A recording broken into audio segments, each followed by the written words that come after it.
is the Thoth Enki families. Any of the Enki, Enlil, Anu, you know, the Sumerian god stuff, those are the half Anunnaki, half Drak ones. Then you have the Sirius A Anunnaki. They're called the Jehovah's. All right? Silence. The word Jehovah came out of the name Giovanni. Giovanni was the name of one of the fallen Anu Elohim matrices. Giovanni split. Some of them went into the Yod-He-Vod-He host matrix, where they wanted to go back into the light. Others of them didn't. They were the creators of the Anunnaki race. They created them right after humans were created to be the avengers of Anu, to go destroy the human race so they could take their place. So there's a long history here and some very interesting names and words. But anyway, we'll get into Giovanni and Jehovah a little bit more this afternoon. For now, we come back to 25,500 BC, the Lucifer Rebellion, and the fact that it was aiming for the 22,326 BC due stellar activation cycle. In 22,340 BC, our good buddy Thoth, who the universe was very proud of and the founders loved dearly because of all he had done to try to help rehabilitate the Anunnaki races, he caved into pressure, and he orchestrated something we call the Great Deception. Because he was so trusted, he was allowed into the colonies of the Iani, the Ascended Masters groups that had come here. They had come here to use Stargate 6 to open it. It's something called the Halls of Amareya Passage. It's in Stargate 6. It runs from Sirius B down into Earth. It's like a passage connected to the main passages. They were going to use it to run enough frequency to override the Nibiru and Diodic crystal grid, where it was coming up in what is now the area of Stonehenge.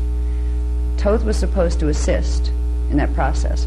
He was also given Cloister Tour Plate 11. Now these plates are discs. They're small discs that store all of the information that has to do with the race history here, the planetary history, but also the race history that went up further into the higher harmonics.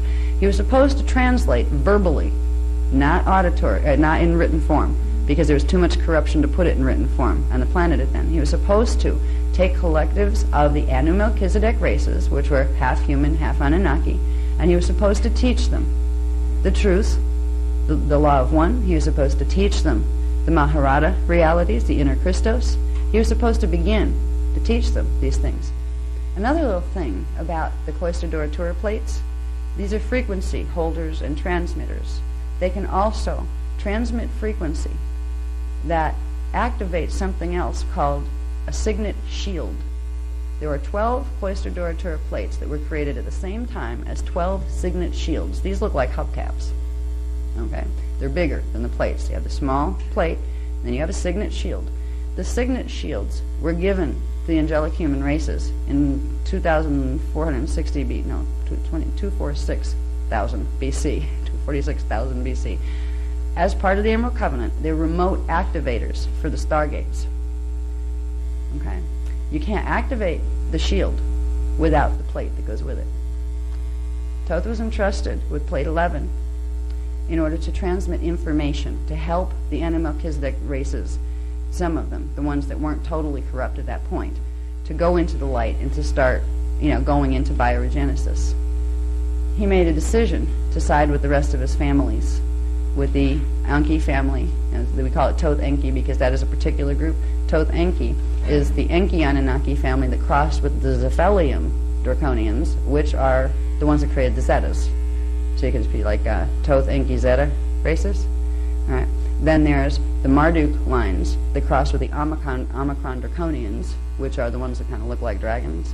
So there's different families of Anunnaki up there.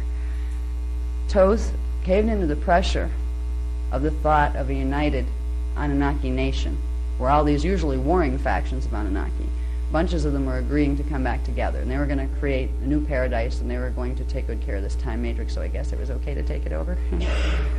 He betrayed the founders, and he betrayed everyone who had trusted him, and he had, for thousands of years, he had worked the Emerald Covenant and done tremendous things for the races, so he was very well loved.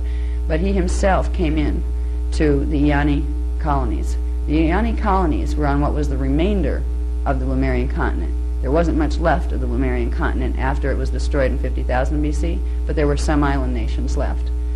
The Iani colony was put on the area where the activator site for Stargate 12 was. Not the gate, but the activator site, the Q site, which are even more important than the sites themselves, because you can't activate the site unless you activate the activator site first, the Q site. This area is now Kauai, Hawaii. They put the colony there because they needed to activate Gate 12 activator site and connect it to the Halls of Ave Maria D6 Stargate to run enough frequency through to break the Nibiru and Dyadic crystal grid link. And that's what they were trying to do.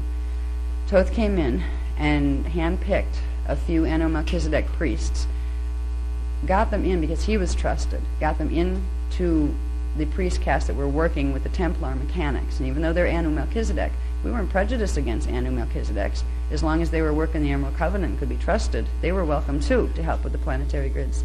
He got them in to an 11-year program, or it was like a 10 or 11-year program, of progressively working up to the point, as a Melchizedek priest, where they would be able to go to the island, the hidden city on the island, and work the big project, which was to break Nibiru and hold on the grids. And he got a group of priests in, and Melchizedek priests, and they sabotaged the whole mission.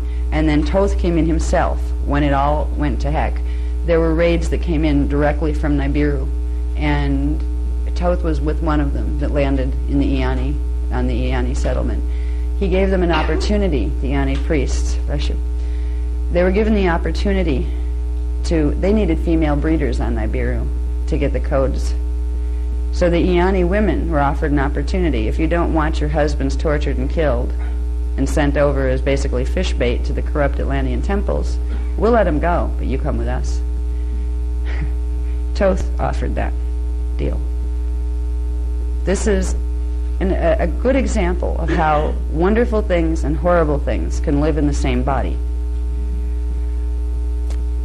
A bunch of the Iani women went to try to save their husbands. It was even worse, though, because the Great Deception came in here.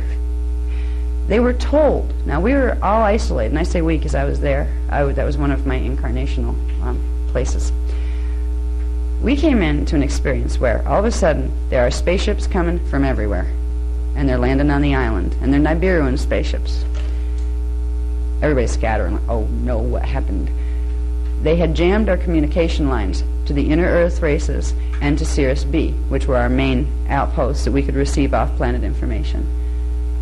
We were told that they had control of the planet itself, that they'd taken the whole thing already. We were told that Alcyon Council, that's the Palladian Council, that works with Sirius B and the rest of them, had surrendered because they had won certain battles. We would have been left to believe that there was nothing left. And they had said, if you don't agree to come with us, we'll not only torture your husbands, we're going to blow up the whole place because we don't need it.